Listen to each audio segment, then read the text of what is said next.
au sol dans le brouillard entre deux avions espagnols à l'aéroport de Madrid. Bilan 92 morts, 43 rescapés. Liban, les Palestiniens fidèles à Yasser Arafat seront évacués de Tripoli vendredi sur des bateaux grecs et sous contrôle des Nations Unies. L'échec du sommet européen d'Athènes, pas de conséquences immédiates pour les agriculteurs français. La crise peut être facteur de progrès, affirme le gouvernement. Football, tirage au sort des groupes qualificatifs pour la Coupe du Monde. Ce sera dur pour la France qui affrontera la Yougoslavie, la Bulgarie, l'Allemagne de l'Est et le Luxembourg. Madame, Monsieur, bonsoir. Le brouillard a provoqué la catastrophe ce matin à l'aéroport de Madrid. Le brouillard et aussi l'erreur humaine. 17 jours après le drame de l'avion colombien qui s'était écrasé sur les collines proches de l'aéroport, deux avions espagnols sont entrés en collision ce matin au sol. Ils transportaient à eux deux 135 personnes. Dernier bilan ce soir, 92 morts et 43 rescapés. Jean-Claude Darigo. Il ne reste pratiquement plus rien des deux avions d'Iberia et d'Aviaco qui sont entrés en collision ce matin à l'aéroport de Madrid.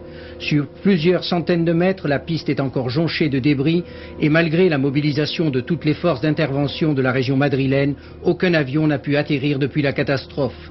On dénombre 92 morts, parmi lesquels une trentaine de touristes japonais qui se rendaient à Rome. L'accident s'est produit au moment où le Boeing 727 d'Iberia en jaune sur le schéma et le DC-9 d'Aviaco figuré en bleu s'apprêtaient l'un et l'autre au décollage. La collision a eu lieu en bout de piste alors qu'un brouillard épais empêchait toute visibilité au-delà de 5 mètres. Le choc frontal a été extrêmement violent. Sous l'impact, l'avion d'Iberia qui décollait à près de 200 km à l'heure a littéralement chevauché le DC-9 et provoqué l'incendie puis l'explosion de ses réservoirs de kérosène. Tous les occupants de l'appareil d'Aviaco ont péri. Les boîtes noires déjà retrouvées devraient très vite permettre de faire la lumière sur les causes précises de l'accident. L'hypothèse la plus répandue est celle de l'erreur humaine, imputable au pilote d'Aviaco qui aurait franchi le carrefour donnant sur la piste réservée au Boeing. On est sûr déjà que l'avion d'Iberia roulait avec autorisation sur la piste 33 de l'aéroport de Madrid. La commission d'enquête dira si le guidage de la tour de contrôle a été correct ou si l'équipage du DC-9 a pris des risques graves en croisant une piste qui n'était pas libre. 43 personnes ont survécu à l'accident. 31 des rescapés sont soignés dans les hôpitaux de Madrid. Le brouillard a perturbé aujourd'hui le trafic de plusieurs aéroports, à commencer par celui d'Orly, qui, comme Roissy, est doté d'un équipement au sol qui protège contre les risques d'accident. Les mesures de sécurité ont été renforcées aujourd'hui. Patrice Pelé. On comprend mal ce qui s'est passé ce matin à l'aéroport international de Madrid. Après l'accident de Tenerife, la France a porté une attention particulière au problème de la circulation sur les pistes.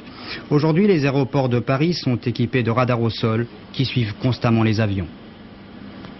Ce qu'on peut dire, c'est que les véhicules qui circulent sur les aéroports font l'objet, d'une part, si vous voulez, de consignes très strictes.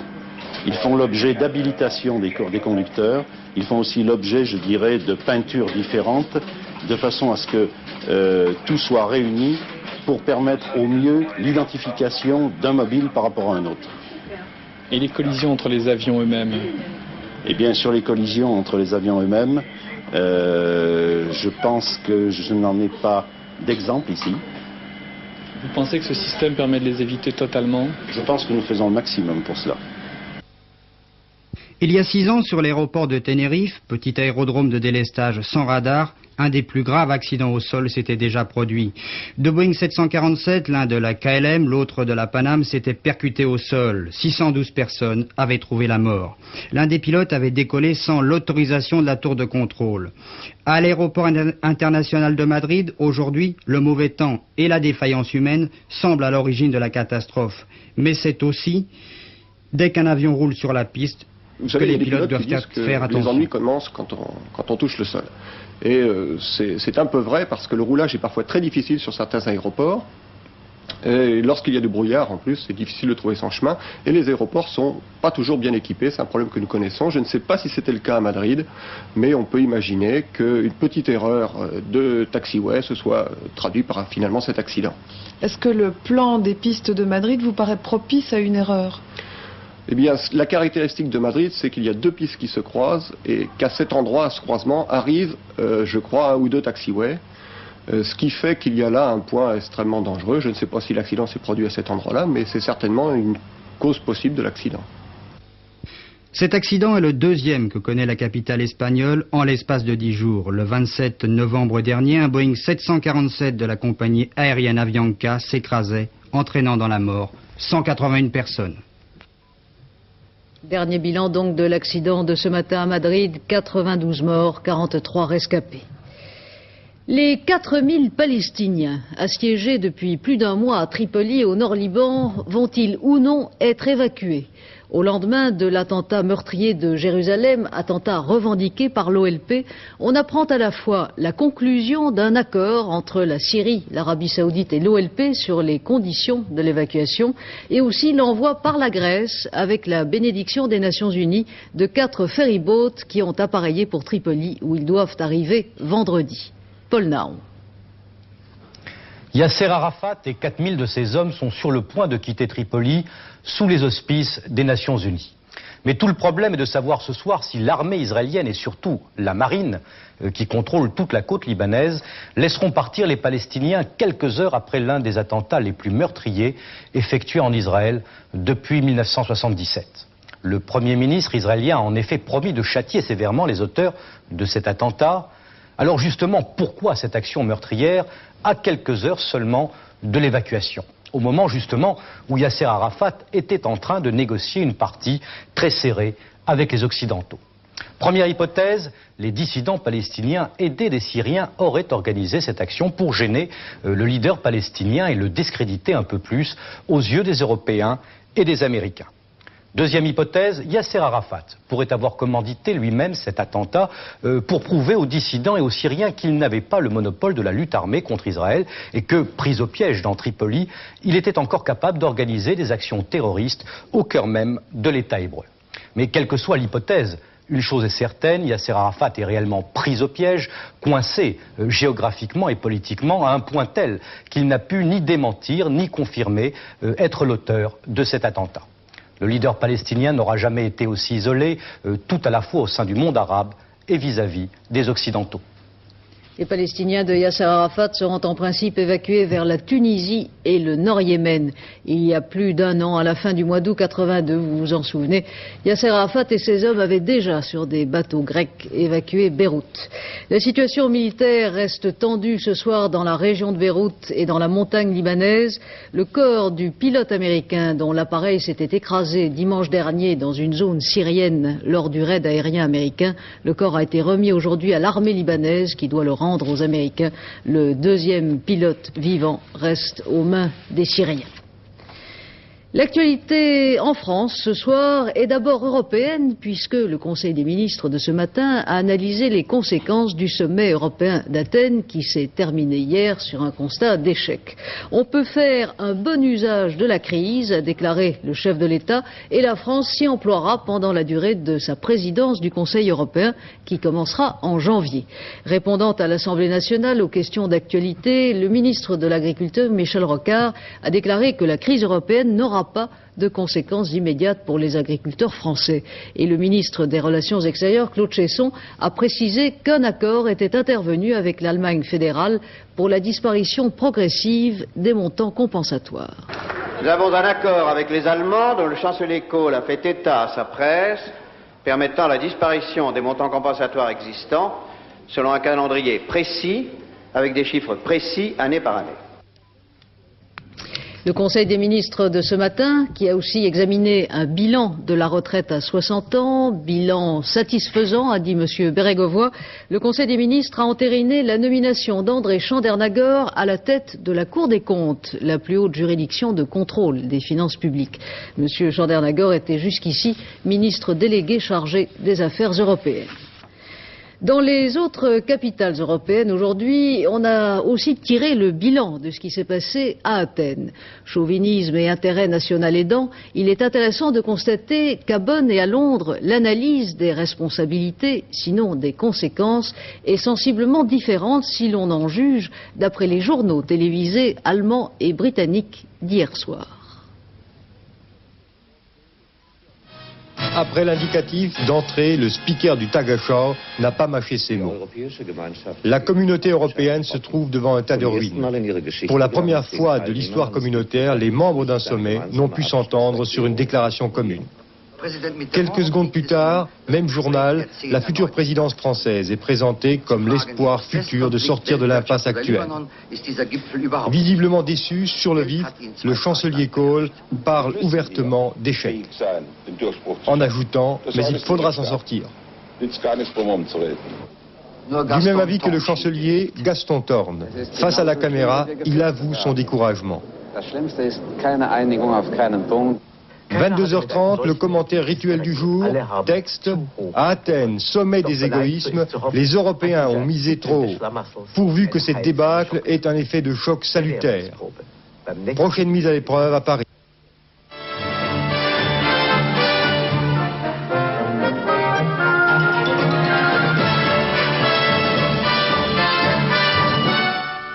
Échec du sommet d'Athènes.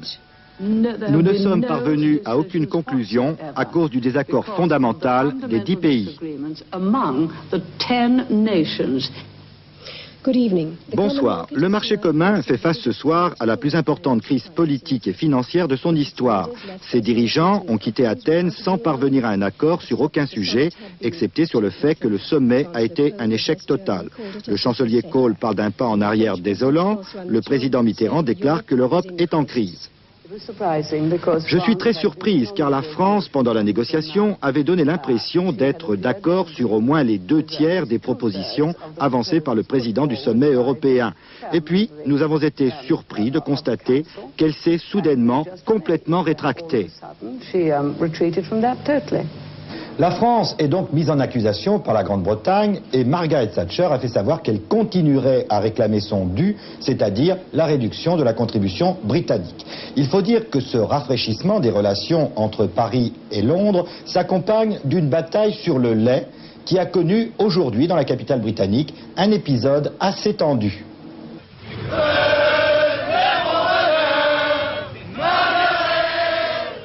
Tout avait commencé dans le calme ce matin devant le palais de Buckingham. Les producteurs de lait, normands et bretons, étaient venus protester contre le blocage à New Haven d'un camion de lait à haute conservation qui devait être mis sur le marché britannique lundi dernier. Les Anglais, malgré le jugement de Bruxelles, ne voient pas d'un bon œil l'arrivée de ce lait français. Au nom de tracasseries administratives et notamment sanitaires, ils bloquent le camion. Les producteurs français étaient donc là pour les rappeler à l'ordre. À 11h, avec l'intervention de la police au moment de la relève de la garde, la manifestation a dégénéré et nous avons assisté à quelques scènes de violence suivies d'arrestations. L'emmenez pas, je vous dis, l'emmenez pas. Je regrette vivement cette montée de violence que j'attribue au Bobby, un peu trop nerveux ce matin. Cet après-midi, tout est rentré dans l'ordre. Les Français arrêtés ont tous été relâchés. Des agriculteurs normands ont manifesté leur colère vis-à-vis de la Grande-Bretagne en détournant aujourd'hui un camion de viande britannique. L'exportation est une priorité vitale pour notre action économique. Tel est le message adressé aujourd'hui par le président Mitterrand aux quelques 1500 chefs d'entreprise réunis à Versailles pour clore les initiatives 83 pour le commerce extérieur. Bernard Pradino. Il est donc vital de mieux exporter, dit le chef de l'État. Conquérir des marchés à l'étranger en temps de crise est difficile, reconnaît M. Mitterrand. Mais la France a de bons produits. Nous appuierons les entreprises exportatrices, qui entraînent d'ailleurs notre économie, et, ajoute le président, nous aiderons à former les métiers du commerce international. Il faut s'adapter pour conquérir. Il faut continuer de moderniser, car il n'y a pas de secteur condamné, je le répète partout. Il n'y a que des techniques dépassées. Pas de secteur condamné dès lors que l'on accepte les transformations et que l'on forme les femmes et les hommes capables d'assumer cette transformation, bref, d'exercer le métier pour leur génération. Le commerce extérieur, explique M. Mitterrand, révèle sans complaisance la place d'un pays dans le monde. L'idée de fond est qu'il est nécessaire d'exporter pour survivre. Les pouvoirs publics aideront les entreprises qui veulent relever ce défi à être encore plus efficaces.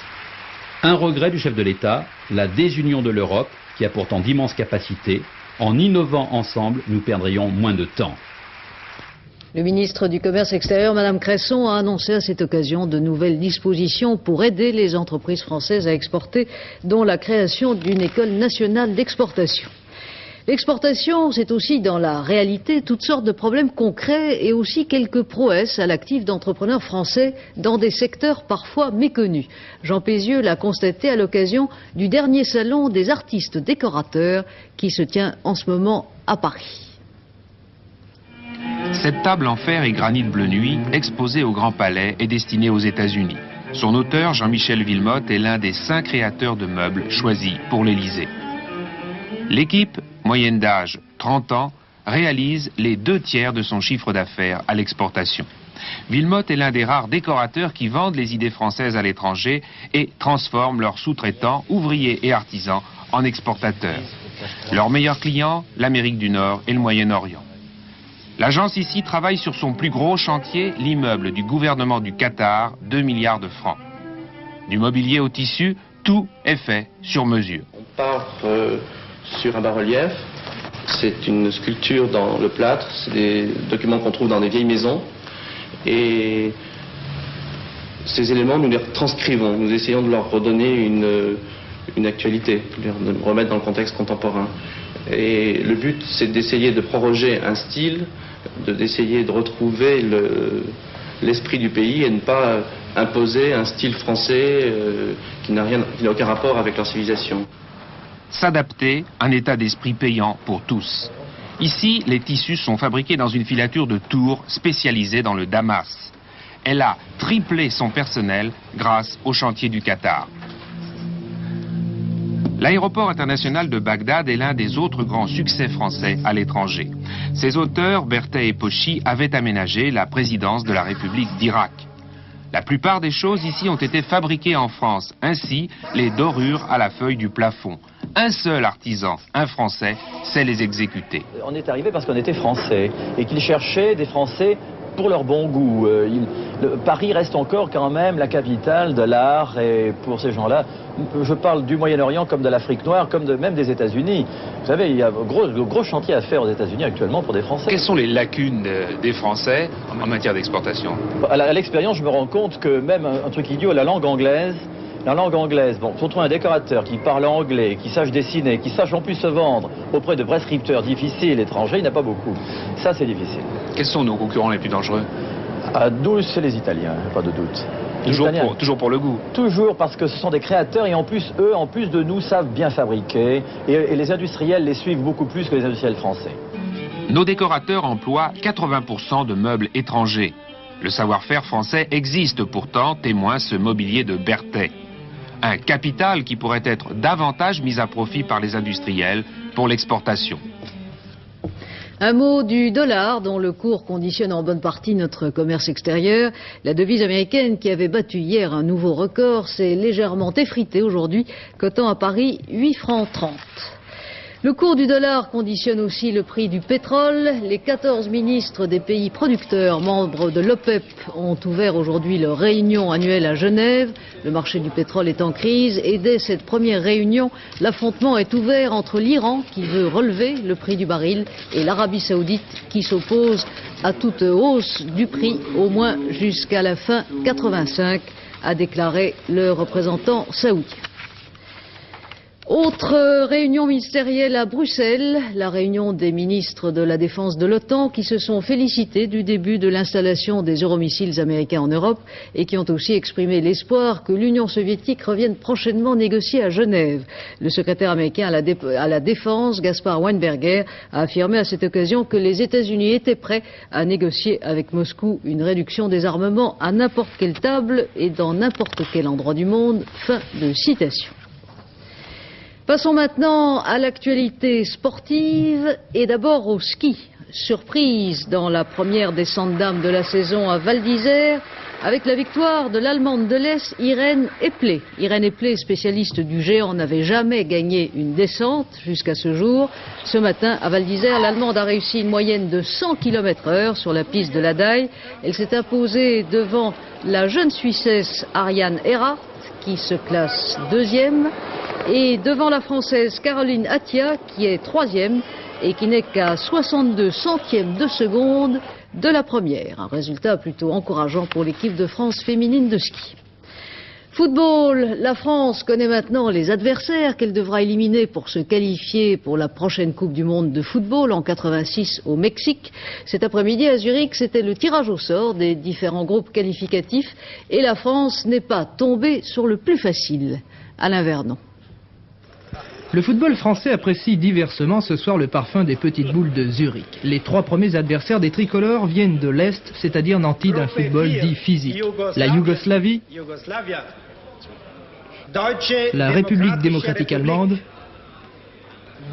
et surtout la Bulgarie.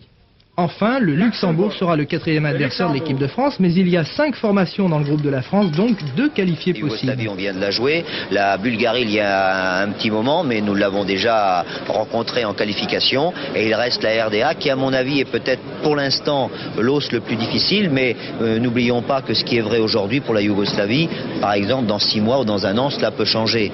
Il peut y avoir des remaniements dans toutes les équipes. Justement, la Yougoslavie actuellement est une équipe en devenir, une équipe qui redémarre. C'est une équipe qui redémarre, qui n'est pas encore très confiante, mais qui peut au fil des mois s'améliorer.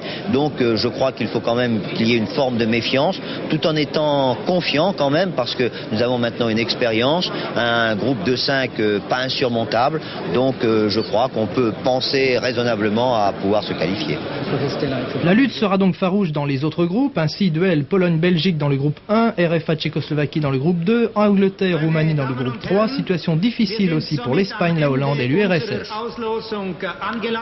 Une déception pour les amateurs. Les exigences financières du club d'Anderlecht ne nous permettent pas de retransmettre en direct comme prévu le match retour des 8e de finale de Coupe d'Europe entre Anderlecht et le Racing Club de Lens. Au match aller à Lens, je vous le rappelle, les deux équipes avaient fait match nul, 1 but partout. Le match retour a commencé il y a pratiquement une demi-heure maintenant. Alors, où en est-on, Thierry Roland ? Eh bien Christine, 22 minutes de jeu exactement à Bruxelles et toujours rien de marqué, avec une belle occasion de part et d'autre. Brisson du côté lensois et De Greff à l'instant même du côté d'Anderlecht, mais rien de très sérieux pour l'instant. Signalons donc que les Lensois doivent absolument ouvrir la marque s'ils veulent envisager la qualification pour les quarts de finale de ces Coupes d'Europe qui auront lieu au printemps. Résultats et images des buts s'il y a au cours de notre dernier journal. Merci Thierry. Et puis maintenant un but comme vous n'en avez jamais vu, un but extraordinaire au cours de la demi-finale d'un championnat universitaire aux États-Unis. D'abord une touche bizarre que va jouer le milieu de terrain de l'équipe de Virginie contre celle de l'Indiana. Et puis, vous allez voir.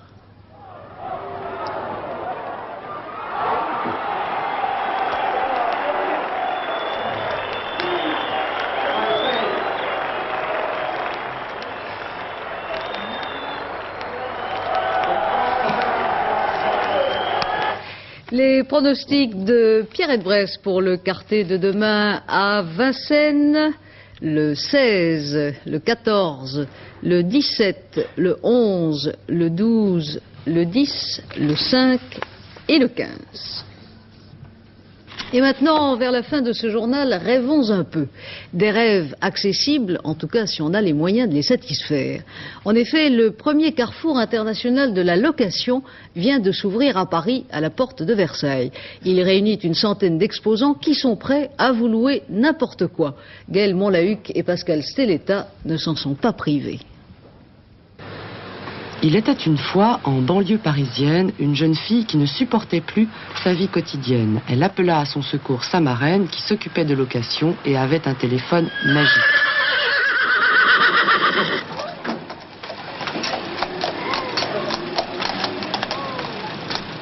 Le carrosse, la robe, tout y était. Le conte de fées pouvait commencer.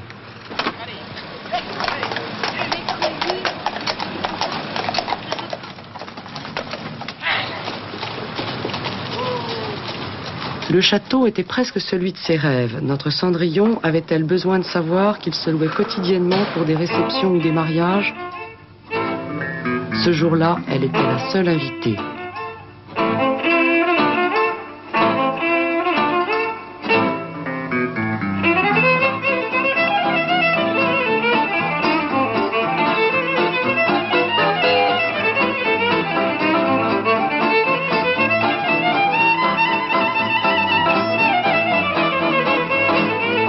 Un peu trop seule, on ne peut penser à tout, elle crut voir arriver le prince charmant. Hélas, il ne passa qu'un instant. L'instant d'un mirage sans cesse renouvelé.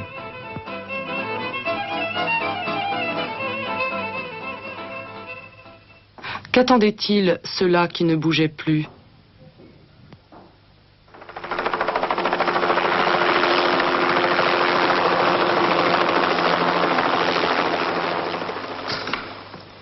Allons-y, faites vos jeux.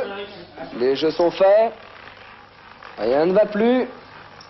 Le 6, noir, père et manque.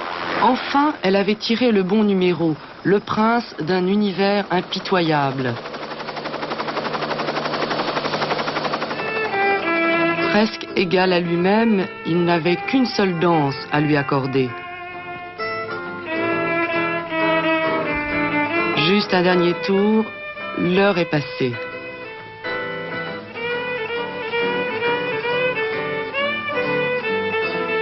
Tous les rêves ont une fin, Cendrillon.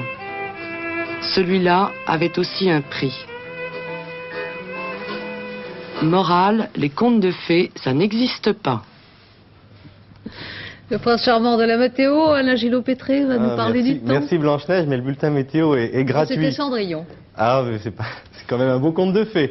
Cela dit, mon conte de fées à moi, bientôt Noël. Regardez pourquoi sur la photo satellite, l'anticyclone qui se trouve sur notre pays va se décaler vers le sud. Et cette dépression qui se trouve au nord va basculer. Et nous allons avoir du froid en ligne directe du pôle nord d'ici la fin de la semaine, nous dit la météo nationale.